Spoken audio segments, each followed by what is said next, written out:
Yo creo que el punto más grande de presión es que el Congreso es uno de los grandes perdedores de la reforma. Porque le estamos quitando el poder de designar a 260 magistrados de apelaciones cada 5 años. Le estamos quitando el poder de cambiar a la Corte Suprema completa cada 5 años. Entonces, obviamente, yo creo que el primer elemento de dificultad es decirle al Congreso, falle contra sus intereses, ¿no? Y eso siempre es un reto. El segundo reto, creo yo, es que obviamente va a entrar, y eso es sano, no lo digo como algo, ¡ala, qué mal! Claro, que solo me adhiero nada más, sino que tiene que ser en físico la firma. Exacto. Y calidad de ciudadano, que creo que es el otro elemento, ¿verdad? Que tiene esta naturaleza. Así es, hay que acreditar que está empadronada la persona. Correcto. Entonces, lo primero fue que abrimos una convocatoria a los voluntarios que quisieran participar. Tenemos más de 500 voluntarios en todo el país. Y eso te habla mucho no, gracias, pero te habla, felicitaciones a ellos también, porque te dice mucho de la gente que tiene compromiso, porque están donando su tiempo. Nosotros lo que tenemos es que conseguimos donaciones para un chalequito, para los, obviamente las hojas que están numeradas donde la gente firma, pero realmente son los voluntarios los que se han puesto al hombro el trabajo. Entonces llevamos esta propuesta al Congreso el 28 de septiembre. De hecho, caminaremos a quienes nos quieran acompañar desde el parque, desde la Plaza de la Constitución hasta el Congreso el 28 de septiembre. Entregamos al Congreso la propuesta y luego el Congreso tiene que conocerla, emitir dictamen, aprobarla como cualquier iniciativa de ley, con una peculiaridad que la gente no sabe, y es que si el Congreso llegara a aprobar esto en consulta popular, tener carrera judicial, porque en Guatemala no hay carrera judicial. Tú entras como juez de primera instancia y si querés subir al siguiente escalafón, que es ser magistrado de apelaciones, tienes que ir al Congreso. Así es, correcto. Y entonces cuando me dicen, no, reformemos las leyes ordinarias, digo, ¿qué vas a reformar leyes ordinarias? Si el Congreso es el que va a poner a los magistrados, ahí no hay nada que reformar. Entonces, tener carrera judicial es la segunda idea. La tercera idea es la de las altas cortes que tú mencionabas. Corte Suprema y Corte Constitucional cometemos un error bien grande, y es que los cambiamos a todos, a los 13 y a los 10, son en casi un solo bloque, cabal. Error. Eso lo estamos cambiando, luego lo comentamos. Y el cuarto es que, bueno, un poco que reemplaza las comisiones de postulación. Pero antes de eso, en el tema de en la Corte Constitucional también hay un cambio trascendental. ¿Cuál es la propuesta en el desarrollo de la integración de la Corte, la forma de la nominación de los magistrados de la Corte Constitucional? Y también entiendo que ahí también se modifican requisitos. Sí, de edad únicamente. De edad únicamente. Y que 15 años de experiencia, creo que pusimos, o 20, no me acuerdo. Sí, creo que son 20. Son 20 años de experiencia para que la persona pues tenga más de 45 años a la hora de llegar a la CC. Le explico la CC en 3 pasos. Paso número 1, se quedan 10 miembros. La diferencia es que no hay suplentes. Todos tienen la titularidad. Todos son titulares. 10, sí. Pero paso número 2, ahora son 2 cámaras. El 98% de casos que no son políticos.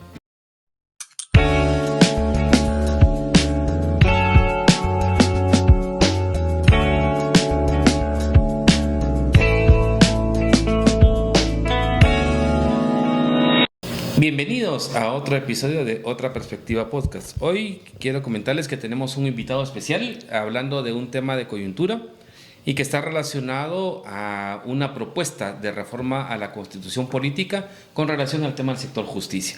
Así que a quienes nos están escuchando, nos están observando, les invitamos a que nos escuchen en todo el episodio, que se queden hasta el final, porque yo creo que hoy vamos a tener elementos que son bastante relevantes, no solamente del por qué es relevante que esta reforma pudiera avanzar y pudiera concretizarse, sino también aprender un poco de la dinámica y la relación que tiene en la importancia de nuestra vida diaria con el Estado guatemalteco. El invitado de hoy, creo yo que muchos ya lo conocerán, es una persona que de una u otra manera la hemos visto muy activa y está muy activa siempre en las redes sociales. Es además abogado y notario, constitucionalista, y actualmente está ejerciendo como presidente de Poder Ciudadano, que es una asociación civil. El invitado de hoy es nada más y nada menos que Edgar Ortiz. Así que, Edgar, te agradezco bastante por el tiempo y por la disposición de participar en este podcast. A vos, gracias, Julio, por invitarme. Es un gusto estar aquí contigo. Gracias, Edgar. Bueno, sabemos que vamos a avanzar un poco por el tema de tu agenda, pero un poquito inicial, Edgar, yo te quería plantear y digamos cómo es que surge esta propuesta de Poder Ciudadano en relación a la reforma constitucional. ¿Qué valoración, no solamente empírica, pero también de prácticas o de principios a nivel internacional, han motivado a presentar esta iniciativa que vamos a ir desarrollando en el marco de este episodio? Bueno, gracias por invitarme de nuevo. Y lo primero, bueno, explicar un poco que Poder Ciudadano no es un partido político, como bien lo dijiste, es una asociación civil.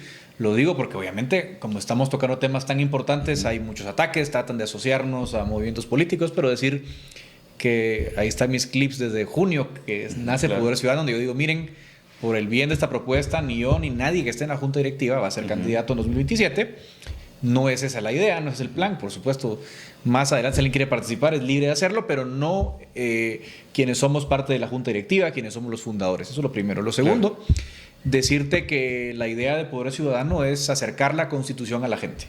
O sea, sacar, digamos, la discusión exclusivamente del mundo de los abogados y trasladar al mundo de los ciudadanos que no son abogados y que deben conocer por lo menos los elementos mínimos de la Constitución, etcétera. Entonces, ese es el segundo punto. Y el tercero es que, bueno, yo tengo años de hacer contenido en redes y un poco mi rol había sido explicarle los fallos de la Corte a la gente cuando la gente no entendía porque amparo contra no sé qué y la gente no tenía una comprensión de ese lenguaje jurídico enredado. Y entonces en algún momento dije, bueno, ¿por qué no hacemos algo más formal? Y cuando yo estuve en Estados Unidos estudiando Derecho, pues tuve un profesor muy bueno de Derecho Constitucional americano que participó de una entidad que se llama la ACLU, que hace mucho litigio estratégico para defender derechos, y me tocó trabajar ver de cerca un proyecto que es un monitor de la Corte Suprema de Estados Unidos. Y dije, esto es lo que hay que hacer en Guatemala, ¿verdad? Tener como un espacio donde tenga litigio estratégico, algo que hemos hecho a título personal varios miembros de la asociación, pero también acercar los fallos de la Corte, los temas de discusión, que son normalmente temas jurídicos, a la población. Pero encima de todo dijimos, bueno, en un país en el que hay tanto por hacer, tenemos que abrir otro capítulo que sea reformas. Claro, así es. Porque pues la justicia funciona mal. Si tú ves los indicadores, a mí me gusta citar a la audiencia un indicador que es el índice de Estado de Derecho, que lo publica el World Justice Project. Y el índice de Estado de Derecho te dice que Guatemala en justicia civil y penal está en los 10 peores puestos del mundo. Entonces, si partimos de que Guatemala tiene la peor justicia del mundo, no es una opinión ni de Julio ni de Edgar, sino que los datos están ahí. Entonces también la pregunta es, bueno, si estamos ya tan de acuerdo en el problema, ¿por qué no pasamos también a la discusión práctica? Porque lamentablemente, pues la clase política no va a tener esa discusión. Así es. Y entonces abrimos este capítulo que es la reforma a la Constitución, pero la gente cree que solo hacemos eso, ¿no? La gente dice, bueno, Poder Ciudadano solo se dedica a recoger firmas y a presentar una reforma, pero no. Vamos a ver que más adelante hay otros proyectos de educación, ¿verdad? Ok, correcto. Y contame, ¿quiénes participaron en la construcción de la propuesta? Bueno, la propuesta tuvo una fase inicial que fue de redacción. La verdad es que lo hicimos en un tiempo corto porque, y no me dejarás mentir, Guatemala tiene 25 años o 28 a hablar de reforma judicial. Así es, correcto. Tenemos Sí, reformas, los acuerdos de paz y bueno, toda una dinámica, además también de iniciativas que han habido entre universidades y ese tema ha estado ahí como que se muere también en un momento determinado. Y entonces un poco lo que dicen, no se toca la... Miren, la Constitución la justicia se reformó en el 93 y 94, o sea, en esa transición después del Serranazo. Se intentó reformar en el 98, se intentó la reforma de Proreforma en el 2009, luego la CIES-URL USAC en 2011, luego la de CICIG en 2016. Vamos a ver, no es un tema nuevo. Eso es correcto. Y entonces dijimos, bueno, partamos de eso. Entonces, aquí en el equipo están grandes juristas, está el licenciado, el doctor Juan Pablo Gramajo Castro, egresado de la Marroquín, un abogado que tiene práctica privada, pero también tiene una gran experiencia académica. Yo siempre lo cito a él porque él hizo una gran obra que está además abierta a todo público, donde él coordina el diario de sesiones de la Constituyente con los artículos de la Constitución. Se los recomiendo mucho, sigan al doctor Juan Pablo Gramajo. Sí, es correcto. Luego está el licenciado Alfredo Ortega Franco, que es experto literalmente en sistemas judiciales. Él estudió por muchos años, cuando estaba estudiando en Notre Dame, en Estados Unidos, estudió sistemas judiciales comparados, entonces trae mucha digamos, cultura y conocimiento de los sistemas judiciales de otros países. Luego está la licenciada Analisa Samayoa, que tiene amplia experiencia en derechos humanos, y un politólogo que es Edgar Gutiérrez Aiza. Entonces ellos fueron los que, junto conmigo, redactamos la propuesta, la abrimos a una discusión, tuvimos varias reuniones en junio, lo abrimos a las opiniones del público y a partir de las opiniones del público hicimos algunos cambios y así resultó la propuesta que ustedes encuentran hoy en la página web de Poder Ciudadano. Claro. Y en esa lógica, Edgar, ¿cuál sería como la ruta que están planteando en el proceso? Porque bueno, fue todo el debate, la construcción de que me imagino yo que hubo una gran discusión que sí, que no contemplaban en la reforma, porque hay obviamente muchos temas. Pero de una u otra manera hoy está en el proceso de la recolección y de la presentación o socialización de la propuesta, pero más o menos en breve, ¿cuáles como las rutas, las etapas que lleva este proceso? Bueno, lo primero es que la gente no sabe que la Constitución tiene en el artículo 177 la lista de quienes pueden reformarla. Así es correcto. 10 diputados, el presidente, la CC, que mejor que no lo haga, Claro. y 5,000 ciudadanos. Entonces le dijimos a la gente, miren, 5,000 ciudadanos tenemos el derecho de proponer un cambio. Proponer no significa que el Congreso lo va a aprobar. Así es correcto. Obviamente. Por eso es tan importante la labor de ciudadanía, de decir, miren, aquí están las firmas. Bueno, aquí están las firmas, no, hay que ir a buscar las firmas, lo cual no es fácil, ¿eh? No es fácil, Julio, porque la ruta de las firmas implica que primero van a firmar 5,000 ciudadanos en formato físico. Claro. No se puede firmar, no es un foro, no es una campaña de redes que... Claro, que solo me adhiero nada más, sino que tiene que ser en físico la firma. Exacto. Y calidad de ciudadano, que creo que es el otro elemento, ¿verdad? Que tiene esta naturaleza. Así es, hay que acreditar que está empadronada la Así persona. es correcto. Entonces, lo primero fue que abrimos una convocatoria a los voluntarios que quisieran participar. Tenemos más de 500 voluntarios en todo el país. Y eso te habla mucho de... No, gracias, pero te habla, felicitaciones a ellos también, porque te dice mucho de la gente que tiene compromiso, porque están donando su tiempo. Nosotros lo que tenemos es que conseguimos donaciones para un chalequito, para obviamente las hojas que están numeradas donde la gente firma, pero realmente son los voluntarios los que se han puesto al hombro el trabajo. Entonces llevamos esta propuesta al Congreso el 28 de septiembre. De hecho, caminaremos a quienes nos quieran acompañar desde el parque, desde la Plaza de la Constitución hasta el Congreso el 28 de septiembre. Entregamos al Congreso la propuesta y luego el Congreso tiene que conocerla, emitir dictamen, aprobarla como cualquier iniciativa de ley, con una peculiaridad que la gente no sabe, y es que si el Congreso llegara a aprobar esto, en consulta popular el pueblo tiene que decir si lo aprueba o no. Así es correcto. Y por eso parte de nuestra campaña es, ojalá que seamos la sexta papeleta en las elecciones de 2027. Sí, pues la lógica sería que esto entre, para ahorrar el tema de la consulta popular, sea una boleta más el día de la elección, en la elección general. Correcto.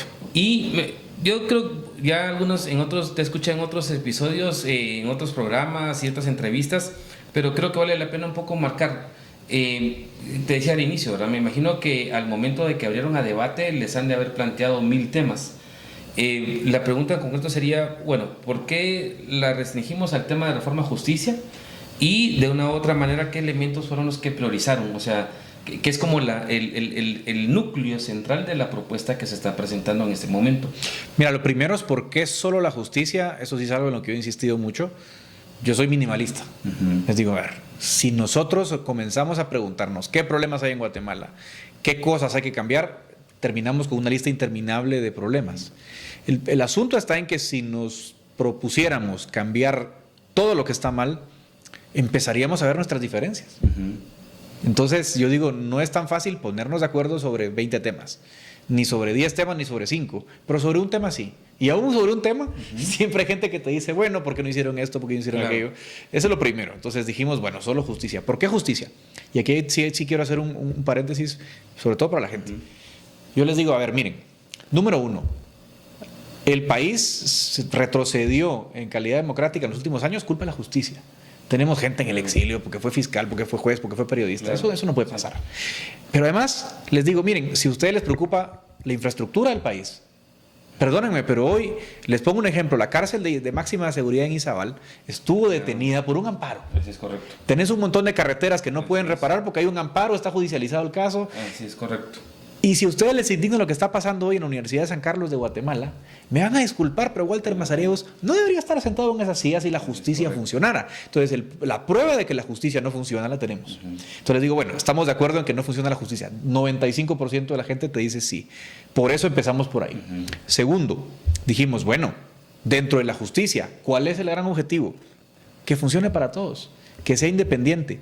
El problema que tenemos hoy es que la justicia es política. Por eso el poder, digamos, nunca va a ser afectado por la justicia, porque los diputados son los que nombran a los magistrados de apelaciones. Ellos tienen control de la CC. Entonces, el objetivo grande es independizar la justicia de la política. Y en eso yo creo que estamos de acuerdo, izquierdas y derechas, ¿no? Los de la derecha estamos de acuerdo, los de izquierda están de acuerdo. Podemos hablar sobre ese tema y centrarnos en los 5 o 6 elementos que son básicos para caminar hacia la independencia judicial. Y en ese sentido, Edgar, ¿crees que, porque al igual en el caso del país, ¿verdad? Pasado el proceso que al igual, inclusive muchos jóvenes que están en este momento no estuvieron en esa etapa del conflicto. Sí. Y digamos también, a veces como que se desvaloriza un poquito ese ejercicio democrático de lo que representó la Constitución. Obviamente, esa Constitución que tenemos representó en ese momento ese contexto y esa coyuntura que había y los acuerdos que pudieron alcanzar algunas élites para ese proceso. Pero ¿crees que con esta ruta de avanzar, y que ojalá que pudiera avanzar y se aprobara la reforma constitucional en el tema de justicia, permitiera también poder avanzar luego en otro tipo de acuerdos básicos que tiene el país en materia, por ejemplo, electoral o en materia social, que de una u otra manera también es como un lastre que cargamos como sociedad de no volvernos a poner de acuerdo? Totalmente de acuerdo. Y yo creo que lo que hay que recordarle a los más jóvenes que nos ven es esa idea que me parece fundamental que has rescatado, ¿no? Nuestra Constitución fue al final un acuerdo político en el 85, bueno, en el 84, 85, claro, cuando se redacta. Los partidos que formaron esa constituyente ya no existen. Tenías al MLN, que era la extrema derecha, tenías a la Democracia Cristiana, que era la centroizquierda, a la UCN, que era la centroderecha, y el PR, ¿no? Claro, sí, es correcto. que eran como 7, ¿no? En el PR, sí, pero bueno, correcto. De los 88 diputados tenías un acuerdo. Ahora, ¿cuál es mi punto? ¿Cuál era la preocupación de los constituyentes en el 85? Nos estamos matando. Así es, correcto. Las bases para la paz incluían primero democratizarnos y que nos dejáramos de matar por ideas políticas, número uno. Y número dos, bueno, superar los gobiernos militares. Y eso se logró. Ahora, hoy, en 2026, tenemos otros problemas. Honestamente, cuando los constituyentes redactaron nuestra Constitución, la independencia judicial, eso no era una preocupación. Claro, así es correcto. Por eso la justicia, si tú ves el diseño de la justicia, en un 70% es una copia de lo que ya decía la Constitución del 65. Así es correcto. O sea, no es que a la muchacha ellos hicieron una gran discusión sobre la justicia, no. En el 93 hay reformas que en lugar de mejorar el sistema, yo creo que lo empeoran. Retrocedemos, son unas reformas, de hecho, para mí el ejemplo de las reformas del 93 de lo que no hay que hacer, Julio, porque las reformas del 93 fueron muy grandes. Claro. La reforma al Banco Central, a la política, a la justicia, y entonces abarcaron tanto que los temas importantes no se discutieron bien y quedó mal. Entonces, hoy en 2026 decimos, miren pero las grandes preocupaciones de hoy, que tienen que ver con una justicia independiente, funcional, eficaz, eficiente, hay que tenerlas hoy, porque esas no fueron discusiones hace 40 años, 41 años, y por esa razón es que hoy nosotros estamos planteando los debates contemporáneos, que como digo, tampoco son tan contemporáneos. Claro. Ya con los acuerdos de paz se señalaban algunos de los temas que hoy estamos otra vez nosotros reforzando. Correcto. Bueno, vamos ya al elemento inicial de la propuesta, Edgar. Hay un punto esencial que yo identifico, que es el tema de la elección de las Cortes, sí, y que ahí tiene una implicación en el tema de la carrera, el tema de la meritocracia y el tema de la gobernanza. Y uno de los elementos, al momento que uno lee la propuesta y que ustedes lo han ido planteando en la página, es el tema de superar el modelo de las comisiones de postulación, y que tu persona lo señaló desde que inclusive cuando fuiste también nominado por el Colegio de Abogados y Notarios en el tema de tribunales, y que fuiste marcando el hecho de que ese modelo ya estaba agotado. Que lo que sustituye ese esquema con la propuesta de reforma constitucional, y cómo es que entraría a operar en este caso el Consejo de Carrera Judicial, entiendo yo, y otros órganos en este modelo de sustitución o erradicación de las comisiones de postulación. Si querés, te planteo así como en macro los 5 puntos y los vamos luego desmenuzando. Porque yo creo que bueno, la idea número 1 de nosotros es eliminar las comisiones de postulación. Y hay que hacer aquí una nota al pie histórica. Las comisiones de postulación nacen precisamente en la transición democrática. Pero, ojo, ¿por qué en 1982 tenía sentido? En 1982-83, cuando nace la primera comisión de postulación de nuestra historia, hay una peculiaridad: estábamos en transición. Ríos Montt estaba como jefe de facto, claro. Había un Consejo de Estado con un órgano consultivo del Ejecutivo, que es el que diseñó las leyes de la transición, y dijeron, bueno, hay que nombrar un Tribunal Supremo Electoral independiente que haga las elecciones de la transición, que haga las elecciones de la constituyente. Y obviamente no tenías Congreso porque estaba suspendido. Claro. ¿A quién le encargan la designación de un TSE? A las instituciones que tenían la reserva moral del país en ese momento, claro, que eran las universidades, la San Carlos, el Colegio de Abogados. Claro. Así nacieron las comisiones de postulación. Pero lo que les digo yo es, miren, ese modelo no existe en ningún país del mundo. O sea, no hay. Lo más parecido es Honduras y porque lo copió de nosotros, pero no es un modelo funcional. Nunca fue una buena idea. A ver, a lo mejor funcionó mejor en algún momento, pero como idea, como concepto, es un concepto erróneo. Era un concepto correcto para la transición, como algo temporal. Pero que no era permanente. Ese es mi punto. Claro. Nunca tenía sentido como modelo permanente. ¿Por qué? Porque no cumple ninguno de los estándares mínimos que tú ves en un sistema de justicia que sí funciona. Claro. Entonces les digo, bueno, entonces ¿cuáles son las grandes ideas de Poder Ciudadano? La primera es esta, ¿no? Eliminar las comisiones de postulación. Segundo, tener carrera judicial. Porque en Guatemala no hay carrera judicial. Claro. Tú entras como juez de primera instancia y si querés subir al siguiente escalafón, que es ser magistrado de apelaciones, tenés que ir al Congreso.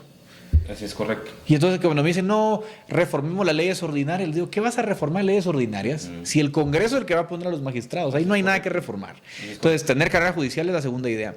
La tercera idea es la de las altas cortes que tú mencionabas.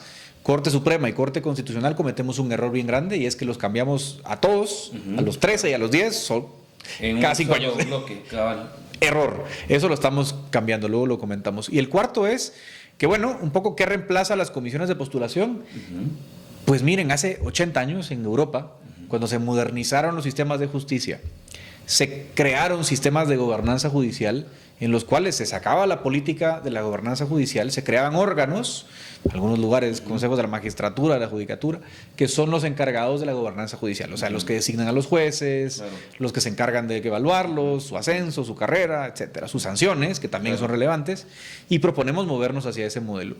Y en último lugar, decirles, para lograr independencia judicial hay que revisar por cuánto tiempo estamos nombrando a los jueces. Porque si alguien va a la corte más importante del país por 5 años, lo primero que se va a preguntar es qué hago después, porque 5 años es un plazo corto, yo tengo vida, y entonces le decimos a una persona, mire, usted vaya a romperse por el país, a la Corte Suprema, a la CC, sea honesto, y en 5 años mire qué hace.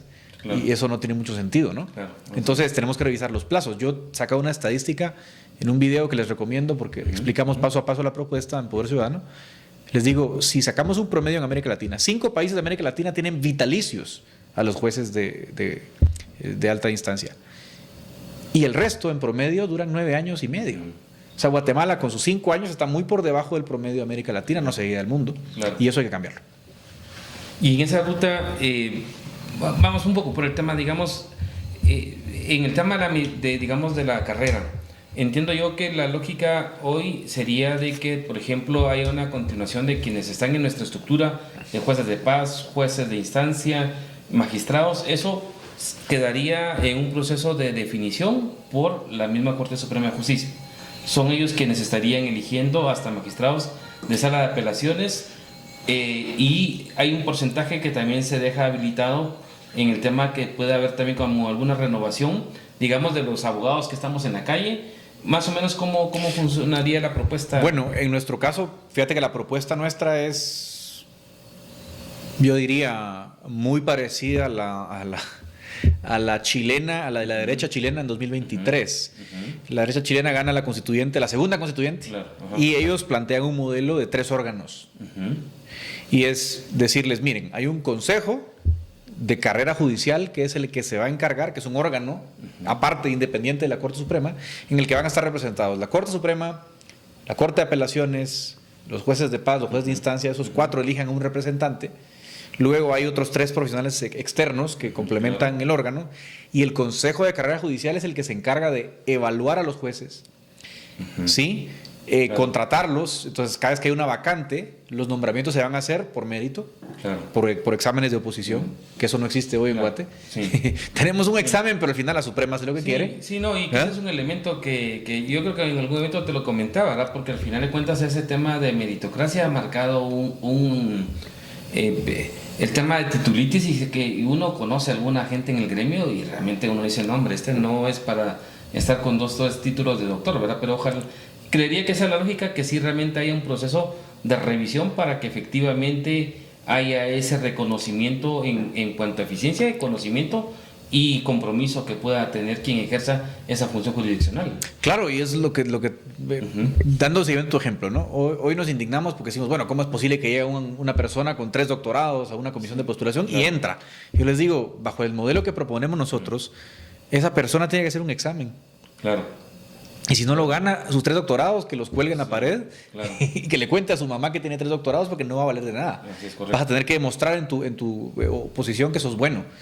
Y eso te cambia completamente el juego. Ahora, para eso necesitas un órgano independiente, cosa que hoy no tenemos. Hoy tenemos noticias incluso de que hay quejas de que la Suprema abre vacantes y reparte entre las magistraturas los nombres. Eso no puede ser.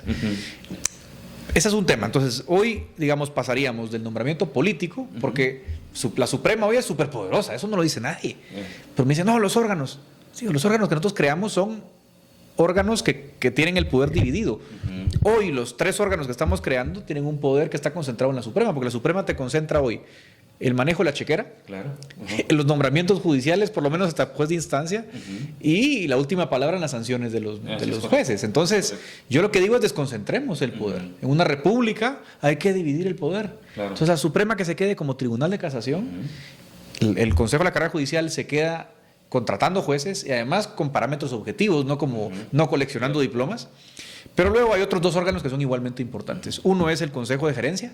Claro. Es decir, la chequera se la quitamos a la Suprema. Y que ve la administración para que realmente quienes están designados a que administren justicia y no estén viendo compras, por ejemplo, ¿verdad? Que es el tema. Que si hay que comprar papel para los tribunales, que si el software, bueno, eso lo va a ver un comité de gerencia.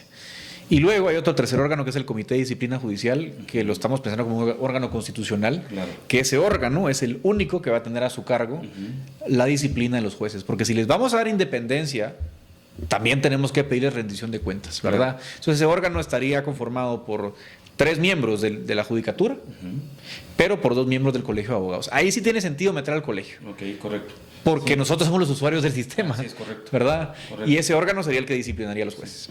Y en el caso, digamos, de quienes se integrarían ya a la Corte Suprema de Justicia, estaba viendo que también hay algunas modificaciones en cuanto a los requisitos en edad y en ejercicio profesional. Contame más o menos cómo está planteándose ese esquema. Nuestra lógica es tener en la Suprema, dejar los 13 miembros que tenemos hoy, tener 9 de carrera y el resto externos. Pero hay otra lógica. Le subimos la edad y me dicen, ¿por qué? Alguien me dijo, bueno, discrimina a los jóvenes. Le digo, no, pero lo que pasa es que los jóvenes, bueno, yo tampoco sería joven, yo tengo casi 40 años, pero bueno, más joven que algunos hoy. Y entonces dirán, bueno, los jóvenes, no, o sea, no hay edades para todo. Y la idea nuestra de subir un poquito la edad de Suprema es la siguiente, es decir, mira, si tú vas a estar en la Suprema, primero ya no vas a estar 5 años, vas a estar 12. Claro. Y si vas a ir a la Suprema, una cosa que cambia con nuestra reforma es no te puedes reelegir, te vas de la carrera judicial, o sea, te vas a jubilar. Claro. Entonces, si te vas a ir a jubilar a la Suprema, jubilate. Entonces, llegas a los 45, 50 años y te jubilas del sistema judicial y te vas. Claro. Y sos abogado, pues mejor espérate que seas mayor y jubilate en la Suprema. Que no sea un trampolín, porque a mí me parece ridículo, Julio, que hoy tengas a gente que va a la Suprema y unos que son jueces regresan a jueces de instancia. Tenés gente que fue magistrado de Suprema y hoy es juez de primera instancia. Y luego llega alguien que es abogado externo como nosotros, va a ser magistrado y regresa al bufete. Digo, ¿cómo no va a haber conflictos de interés, muchachos? Y uno cuando es una cosa es ser juzgador y otra diferente es ser abogado. Entonces separemos un poquito las cosas. Y el abogado que quiere ir a la Suprema, buenísimo, retírate ahí. Esa es la razón por la cual hemos subido la edad y los requisitos para que, digamos, incentivar de alguna forma que sea tu último viaje, ¿no? El último viaje. Y en ese aspecto, siempre terminando, digamos, ya esta parte del organismo judicial, ¿qué elementos tiene el comité disciplinario y la diferencia que hay con relación al tema de la Junta de Disciplina que existe hoy en el organismo judicial? Yo creo que la primera diferencia es que el comité de disciplina judicial sería un órgano autónomo constitucional. Ajá. Eso le da una independencia que hoy no tienen las juntas porque dependen de la Suprema. Sí, porque al final yo te califico, yo voy en el sorteo y entonces de repente en el otro lapso de tiempo vos me estás calificando a mí, ¿verdad? Digamos, las juntas no desaparecerían en nuestro modelo, pero sí el Comité de Disciplina Judicial sería el Tribunal de Alzada. Okay. Entonces digamos que las juntas, bueno, habría que rediseñarlas o pensar, eso sería un tema reglamentario que no está en nuestra reforma, obviamente, porque... Pues, digamos, no llega hasta ahí la Constitución. Eso lo tiene que ver la ley ordinaria que se promulgue en todo caso si esto pasa. Pero sí hay una diferencia importante con lo que tú estás diciendo. Hoy, digamos, la diferencia sería que el Comité de Disciplina Judicial sería el Tribunal de Alzada. Entonces, si hay Si no hay imparcialidad en las juntas de disciplina, tú puedes llevar al comité de disciplina en apelación y es el comité de disciplina el que va a decidir. Y el hecho de que haya 2 miembros del colegio de abogados ahí nos da un poder a los abogados de decir, bueno, a mí sí me importa quién va a estar en ese comité, porque cuando yo tengo una queja, yo quiero saber, y si no, que los representantes del colegio por lo menos vayan a abrir las puertas y los archivos y decir, bueno, aquí las cosas cómo están funcionando y que haya un contrapeso. Para que tampoco haya como un corporativismo, que también no haya esos frenos internos, ¿verdad? ¿Qué es lo que te pasa hoy? ¿Verdad? Hoy llevar una queja a las juntas. O sea, yo les digo, tiene que ser un juez así, tiene que grabarse el juez matando a una persona en directo para que lo sancionen. O sea, es casi imposible que te sancionen. Hubo un caso que reciente que costó mucho, ¿no? Que tenían pruebas, vídeos, ¿no? De unos jueces que estaban en estado de ebriedad, ¿no? En un tribunal y no lo sancionaron y decís, pero ¿cómo es posible, no? Entonces, para evitar digamos, ese corporativismo, esa protección interna, es bueno que haya un órgano que tenga ese contrapeso externo. Esa es la gran diferencia de nuestro modelo, ¿verdad? Que tú puedas ir en alzada a este comité y este comité va a ser más independiente, pero sobre todo es autónomo y está aislado de la Corte Suprema, está aislado del Consejo de la Carrera, está aislado del Comité de Gerencia. Si algo describe nuestro modelo es, yo quiero que el Poder Judicial sea ingobernable. O sea, yo no quiero que sea... Hoy es súper fácil que la Suprema verticalmente te someta hacia abajo. Claro. Con el modelo nuestro vas a partir en tantos órganos que los órganos van a entrar en una sana, creo yo, pugna por su propio territorio y decir, no, yo voy a sancionar a este. Yo sé que usted, Consejo de la Carrera, lo ascendió, pero yo lo voy a disciplinar porque cometió una falta. Correcto. Hoy esa independencia no existe porque la Suprema concentra el superpoder y te puede proteger o te puede sacar injustamente del sistema. Y ya para finalizar esta parte del organismo judicial, hay una parte que me recuerdo yo que leí en el caso, digamos, de los magistrados de la Corte Suprema que son siempre electos por el Congreso, en el caso de los 3 que no vienen de carrera, que aunque no, digamos, entiendo que no es vinculante, yo puedo participar, pero hay una parte en que señalan en que el Consejo de la Carrera puede hacer como una evaluación para que el Congreso tenga el referente de cuál es tu recorrido. Ese es más o menos un poco el tema de marcar también algún filtro de que efectivamente haya entreponderación de calidad, de conocimiento o también de referencia moral que pueda tener un colega para poder integrar una magistratura de la Corte Suprema de Justicia. Esa pregunta es bien importante y sobre todo para los abogados. Aquí ya entramos en un área más fina. Hay una gran diferencia entre... Bueno, primero os voy a explicar la idea porque tal vez no estaba tan clara. O sea, tú sí la tienes clara, pero audiencia no. Claro. Y es que, digamos, la Corte Suprema hoy, bajo el actual modelo, la elige el Congreso de una nómina de 26 que le manda la postuladora. Primera diferencia con nosotros. No. En nuestro modelo, cada 4 años vas a cambiar a 4 magistrados. Correcto. Va. Pero no solo eso. Tú vas a cambiar a 4 magistrados y va a ser 1 por cada cámara. Ok. Vamos a cambiar 1 a la Cámara Civil, 1 a la Cámara Penal, 1 a la Cámara Antejuicio. Y entonces, cuando tú me digas, ok, un abogado externo va a participar, la pregunta es, bueno, ¿en qué cámara está la vacante? En la Cámara Civil, ok, o en la Cámara Penal, en tu caso, tienes experiencia penal. Bueno, entonces la Cámara Penal tiene una vacante de externos o de internos, da igual, y entonces vamos a elegir a alguien de la Cámara Penal, y a alguien de la Cámara Civil, y a alguien de la Cámara de Amparo. Entonces, en ese momento, si tú como externo te presentas a la convocatoria, el Consejo de la Carrera deberá tener un criterio para evaluar penalistas, civilistas, constitucionalistas o lo que sea, y mandarle al Congreso una lista del triple de nombres a elegir. Entonces, la idea es que la evaluación de cada uno vaya en función de su ramo. Y tú tengas que acreditar tu experiencia, que ahí se valga la especialidad, que es el efecto. No como hoy, que cuando tú elegís hoy a la Corte Suprema, digo, bueno, pero ustedes eligieron a un civilista, no, nos elegimos a quien sea. Claro. Bueno, pero entonces, ¿cómo sé yo cómo me garantizo que la Cámara Penal va a estar llena de penalistas? Claro. Pues a ver, claro. ¿Qué hecho pasa hoy, no? Bueno, y si no, miramos también, aunque con todo el respeto a los magistrados del Tribunal Supremo Electoral, pero también es un punto de referencia en el manejo electoral, ¿verdad? Por ejemplo. Pero sí, ya entiendo esa lógica. Entonces, bueno, pasemos a por el tema de los diferentes ámbitos que también tiene la reforma. El tema de los otros sistemas de control que también abarca la reforma. Ministerio Público, Contraloría General de Cuentas, Corte de Constitucionalidad. Empecemos un poco con el tema en el Ministerio Público. ¿Cuál es el cambio que se establece con relación al tema del Ministerio Público y cómo se garantiza el tema de esta autonomía del fiscal general y jefe del Ministerio Público. Yo creo que el gran cambio es que no hay comisión de postulación, número uno. Claro. Número dos, el otro segundo cambio es que perdón, por favor. ¿Y quién propondría entonces la nómina hoy del fiscal general? A eso vamos. La idea es que el Consejo de la Carrera sea el que propone, pero la idea es de nuevo, ¿no? Que sea un proceso más técnico, porque me dicen, porque es lo mismo que las comisiones. Les digo, no, porque las comisiones de postulación no son expertas en evaluar gente. Claro, así es correcto. O sea, la comisión de postulación se junta 2 meses cada 5 años. Bueno, muchachos, ¿cómo están? ¿Qué tal la graduación? Y es un desastre. Sí.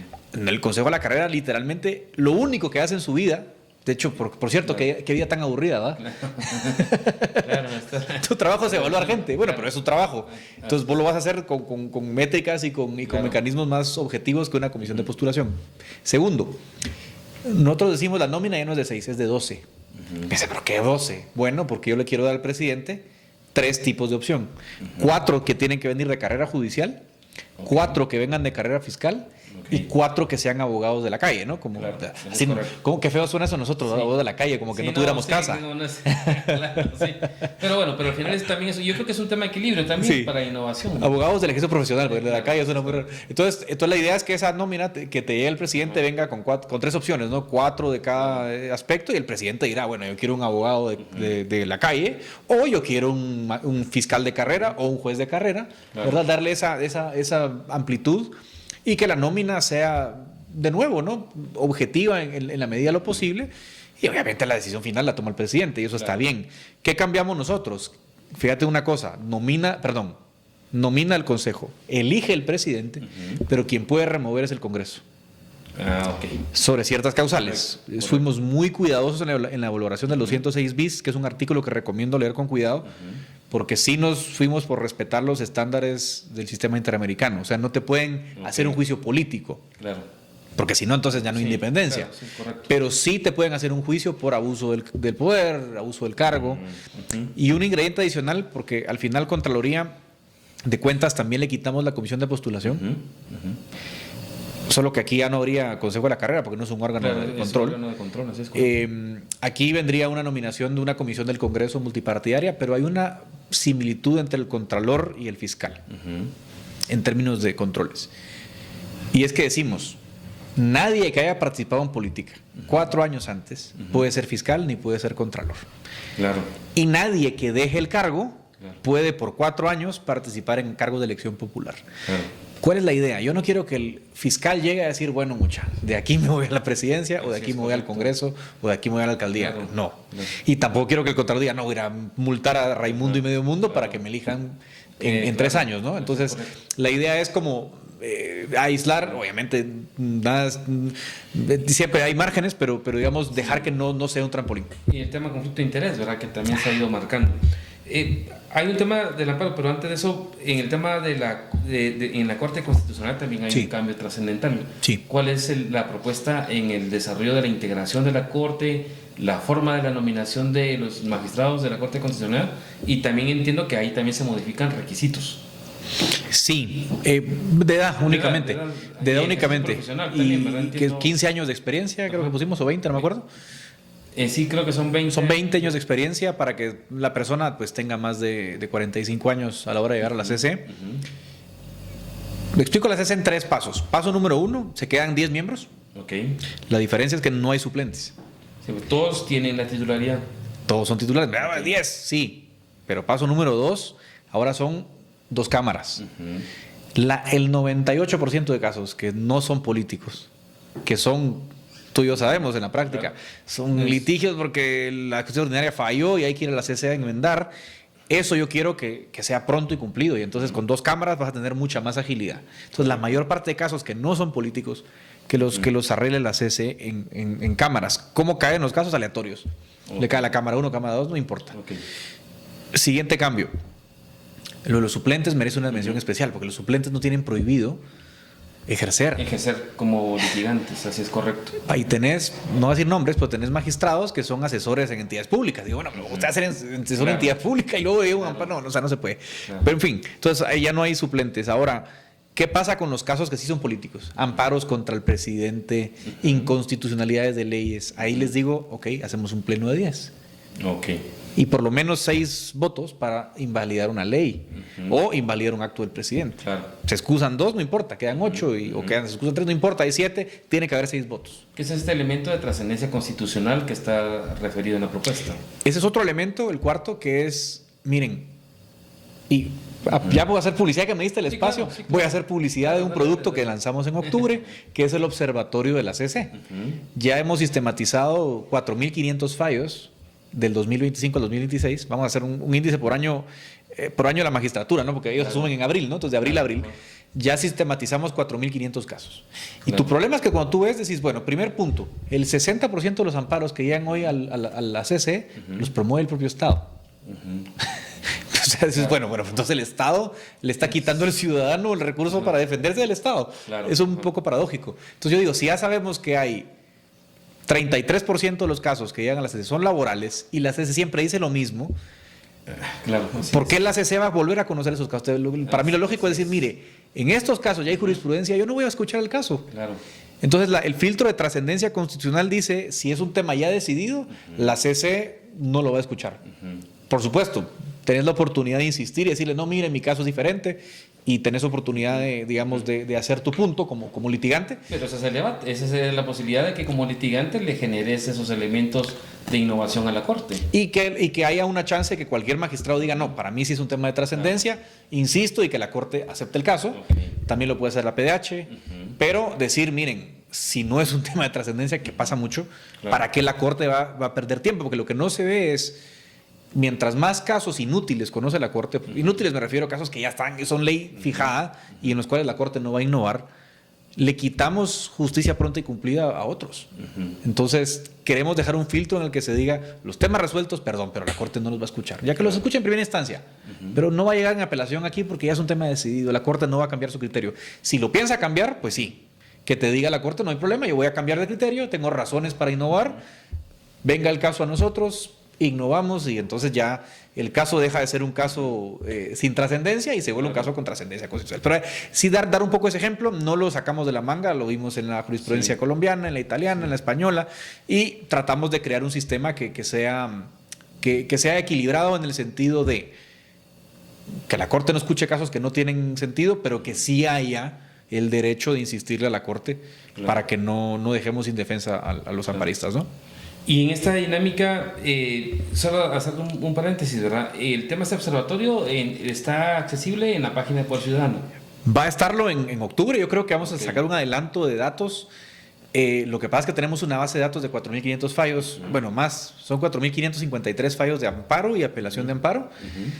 Nos faltan inconstitucionalidades que van a estar en otra, que se van a publicar también. Entonces la idea es que ustedes lo que van a ver, te voy a dar un adelanto, Ti, ya lo verás. Ustedes van a ver, son básicamente pues una tabla con todos los casos y van ustedes a poder ver un resumen en pantalla de los casos por área, por materia, y van a poder filtrar, van a poder, digamos, analizar tendencias y sobre todo vamos a ver si la Corte es consistente con sus criterios, que hemos encontrado que la CC, dice A en un caso, dice B en otro, y bueno, identificar esas contradicciones es parte de la idea del observatorio. Claro. No, y te cuento un poquito, así como decís, de propaganda. Yo me postulé para la Corte y fíjate que un elemento en la propuesta que yo señalé y publiqué un video era cabalmente ese proceso de integración de todos los fallos en línea, porque de igual forma no hay una facilidad de manejo y sobre todo por el tema de criterios que han marcado, y eso de una otra manera es también una herramienta para uno como litigante para podérselo plantear a la Corte. Pero más allá de eso, regresemos. Pero siempre es el Congreso de la República el que elige a estos 10 magistrados. Más o menos. O sea, la idea nuestra es nombramientos cruzados. Entonces la idea es, el presidente le propone una lista al Congreso. Y aquí viene un elemento. Me dicen, bueno, entonces les digo, miren, el único filtro que tenemos hoy es la opinión pública.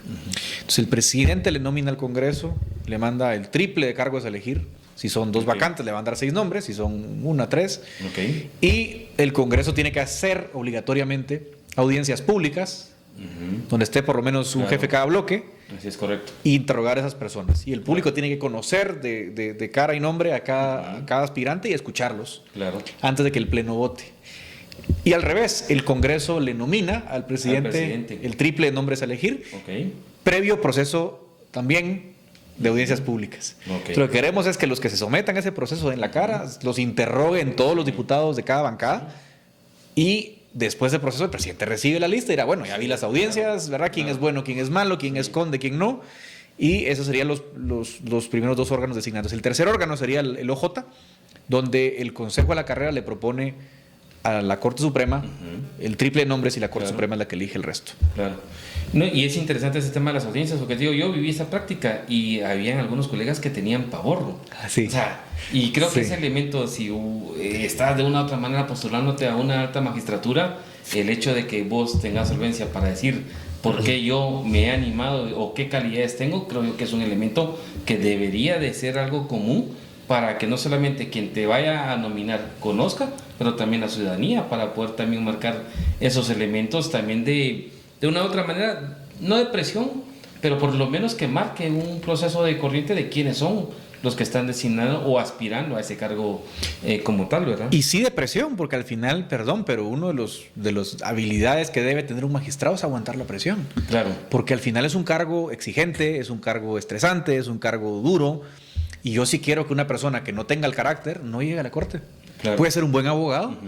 No todos los buenos abogados deben ser magistrados de la corte. Entonces, también yo creo que es parte del proceso y es sano, ¿no? Así es, correcto. Bueno, ya en el tramo final de la propuesta, ¿qué desafíos se encuentran en este momento? Ya digamos, alcanzaste la cantidad de firmas de ciudadanos y estamos ya en el momento de la presentación de la propuesta en el Congreso. ¿Qué puntos de resistencia o de tensión más o menos han identificado que pueden encontrarse en el Congreso al momento de recibir la propuesta? Yo creo que el punto más grande de presión es que el Congreso es uno de los grandes perdedores de la reforma, porque le estamos quitando el poder de designar a 260 magistrados de apelaciones cada 5 años. Le estamos quitando el poder de cambiar a la Corte Suprema completa cada 5 años. Entonces, obviamente, yo creo que el primer elemento de dificultad es decirle al Congreso, falle contra sus intereses, ¿no? Y eso siempre es un reto. El segundo reto, creo yo, es que obviamente va a entrar, y eso es sano, no lo digo como algo, ¡ala, qué mal! Pues se va a politizar y obviamente se va a abrir un debate. Y yo no diría la adversidad, sino el reto va a ser, en ese sentido, bueno, que el debate de ideas entre a disputa, que por primera vez tengamos un debate de fondo y no de tonterías, porque las campañas pasadas no hay debates de nada, que los corruptos, que los buenos, bueno, sí, ahora hablemos de la reforma, que usted está a favor, está en contra, y Poder Ciudadano va a hacer un esfuerzo por publicar qué partidos van a estar a favor y qué partidos van a estar en contra. O sea, el desafío va a ser también tener un número suficiente de diputados que defiendan las ideas de la propuesta y que las hagan propias. ¿Y cómo ves la correlación de fuerzas? Y al igual, por ejemplo, hay un elemento, yo te lo he dicho un poco, porque también he tenido experiencia pública en el tema del Congreso y te lo comentaba, ¿verdad? A veces en el momento hay algunos diputados que también marcan en decir, bueno, está bien la propuesta del ciudadano, pero al final yo hoy soy el que tengo la delegación del ciudadano por el voto. Entonces, pero también no me dejan, o sea, yo también quiero expresarme o también quiero plantear algunos temas.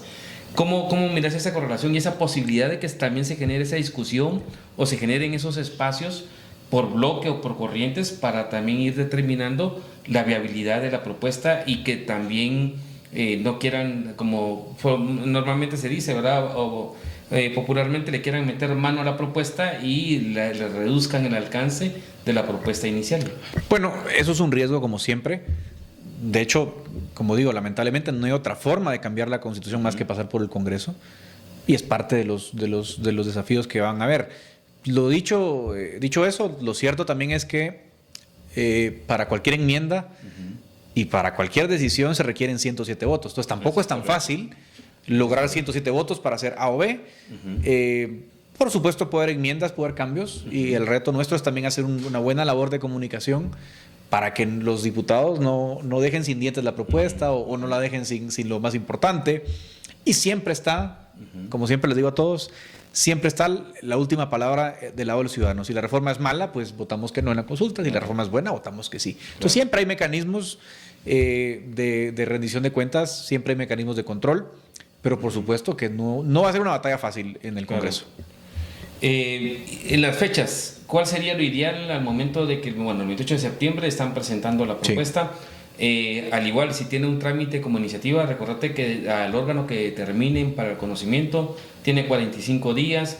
¿Cómo está más o menos ese cronograma que ustedes estarían planteando que el Congreso debería de aprobar la reforma y obviamente trasladárselo al Tribunal Supremo Electoral para que lo incorporara en el proceso electoral como boleta? Bueno, yo creo que lo más interesante, porque la aprobación sería muy buena noticia, ¿no? Pero antes de la aprobación creo que es la parte más difícil, que es el debate, la agenda. Claro, así es. Primero, y luego el pleno. Como el primer paso es mandarlo a comisión o comisiones, según consideren ellos, no, lo normal es que vaya a la legislación, pero podría ir también a la de reformas al sector justicia, que es una comisión especial que ellos han creado. O de igual manera también la alternativa de crear una comisión especial, porque también un poco con el tema pro reforma fue más o menos por esa ruta, también con una finalidad de ir alargando el tema, ¿verdad? Que son como las alternativas que tiene el Pleno. Correcto, entonces digamos que lo quieran patear un poquito, de todas formas en 2-3 meses va a estar en el Pleno. Entonces, la idea nuestra es que esté en el Pleno en campaña electoral. Porque la única forma que tenemos los ciudadanos de que nos presten atención los políticos es en campaña. Claro. Y entonces es aprovechar, usar el judo, dicen que es un arte marcial donde se usa la fuerza del oponente. Claro. Y aquí los ciudadanos tenemos que aprender a jugar judo con la política y decir, bueno, somos más débiles que el Congreso, sí, pero usemos la fuerza de ellos para obligarlos a tomar posición en una época electoral, porque es el único momento donde te escuchan. Claro, claro. Y en el camino, en el caso que el Congreso congelara la iniciativa, ¿cuál sería el escenario que estarían impulsando? Bueno, nosotros, como nos dice nuestro nombre, somos Poder Ciudadano. Que esto tenga éxito o no tenga éxito depende de los ciudadanos, no solo de la entidad. La entidad al final es un facilitador. Y entonces, si nosotros logramos convencer a un número suficiente de gente de que este tema es importante, va a ser la propia gente la que va a hacer la presión para que el Congreso cambie su conducta, ¿no? Y por eso te digo, el único momento donde los políticos sí te escuchan es en campaña. Y la idea nuestra es que eso se sienta el año que viene y que ellos, le abran a discusión. Para eso estamos, ¿no? En democracia. Y ese va a ser nuestro trabajo siempre, la comunicación asertiva, poner a los diputados contra las cuerdas, porque de eso se trata, y hacerlos, que se incomoden un poco. ¿Y crees que este tema también pudiera tomarlo, digamos que entre en la agenda también de los candidatos presidenciales como un referente de esos temas estratégicos, de decisiones que tiene que tomar el país? Totalmente. De hecho, planeamos preguntarle no solo a las bancadas, sino planeamos preguntarle a cada presidencial, ¿y usted qué piensa? Claro. ¿Usted va a apoyar esto o apoyaría esto si fuera presidente? Obviamente es su bancada, pero usted, ¿cuál es su posición? Claro. No se vale decir, es el Congreso. No, ¿usted cuál es su posición? ¿Es a favor o en contra? Y ver en el tablero presidencial quiénes están a favor y quiénes en contra, y decirles también a los ciudadanos, yo no les voy a decir por quién votar, simplemente sepan qué candidatos apoyan esta reforma y cuáles no. Y si usted apoya a Poder Ciudadano, le ayudamos un poquito a elegir, ¿no? Y si ahí están los que sí, los que no, y usted elija. Y pasando al escenario positivo de que se aprobó y que es una sexta boleta y es aprobada, ratificada por los ciudadanos, ¿cuánto tiempo estimás que se lleva esa transición para que efectivamente todo este modelo entre en desarrollo en el país? Fíjate que la postuladora fue 2024, o sea, quiere decir que en 2029 hay que hacer relevo de cortes. Así es correcto. Entonces, si se aprueba esto en 2026, entra en vigor en 2027, yo creo que 2 años es un plazo bastante razonable para emitir las leyes nuevas, para montar la institucionalidad. Sí, porque además el tema es eso, ahora que sí es que se aprueba la reforma, pero hay que plantear ley ordinaria para que se incorporen esas modificaciones que se establezcan en la Constitución. Correcto. Y entonces yo creo que es bastante razonable pensar que en 2 años, 2 años y medio, va a haber la capacidad institucional para luego hacer los relevos. Y tenemos unas cláusulas en los transitorios que dicen, y si no hay leyes ordinarias, igual con el derecho aplicable tienen que montarse los órganos, entrar a funcionar y nombrar con lo que tengan, ¿no? Claro. Entonces sí hay candados para que tampoco sea una excusa de no implementemos porque no hay ley. No, lo siento, si no hay ley, aténganse porque estos órganos tienen licencia constitucional para trabajar, ¿verdad? Claro. Bueno, Edgar, inicialmente, como te digo, reitero la felicitación al equipo, a todo el equipo de Poder Ciudadano por el hecho de que un tema que de repente es complejo y que además es un debate a veces jurídico, pero que también ha ido pasando un poco a que la población y la ciudadanía lo conozca un poco más y también vea la necesidad de que hay que apoyar ese tipo de procesos. Yo te plantearía, antes de finalizar, dejarte el espacio, al igual el espacio del podcast está para que de repente a través también de otros delegados del Poder Ciudadano nos vengan a comentar cómo van los avances en el proceso de la discusión, pero no sé si quisieras dejar algún último mensaje, algún punto que no hayamos abordado del elemento de la propuesta para los que nos están escuchando. No, yo decirles que es una propuesta que obviamente no es fácil de entender. Si son abogados, sí, probablemente, pero si no lo son, me van a decir, bueno, pero yo qué voy a saber si estos son 94 páginas entre exposición de motivos, artículos. Les digo, miren, hacemos un esfuerzo grande porque esto sea digerible, entendible, porque parte de acercar la Constitución a la gente es, bueno, hay diferentes lenguajes y formas de comunicar. Entren a poderciudadano.gt, entren a nuestras redes, síganos. Y en YouTube hay un video que lo pueden ver por partes, porque son 30 minutos, donde yo estos temas los explico más detalladamente. Entonces, que espero que eso ayude. Hacemos un esfuerzo grande con lo poco que tenemos para hacerlo llegar a la gente. Y lo otro, decirles que dependemos 100% de donaciones. De momento hemos tenido pequeñas donaciones desde 50 quetzales hasta 1000 quetzales, hasta 5000 quetzales, que nos ayudan a sobrevivir. Entonces, esto cuesta dinero. Claro. Pero afortunadamente hemos salido con pequeños donantes y de momento ahí estamos. Los gastos no son grandes porque el activo más grande que tenemos son los voluntarios. Pero aún así, si quieren donar, también muchas gracias por su contribución. La referencia de las redes de Poder Ciudadano para que lo puedan seguir también y visitar. Entonces, Edgar, te agradezco por haber aceptado esta invitación, por haber compartido esta propuesta a los escuchas de Otra Perspectiva Podcast. Y como decirte, siempre el espacio está abierto para la continuación de que nos vayan relatando los avances de la propuesta. Muchas gracias por invitarme. A ustedes estén pendientes del siguiente episodio de Otra Perspectiva Podcast.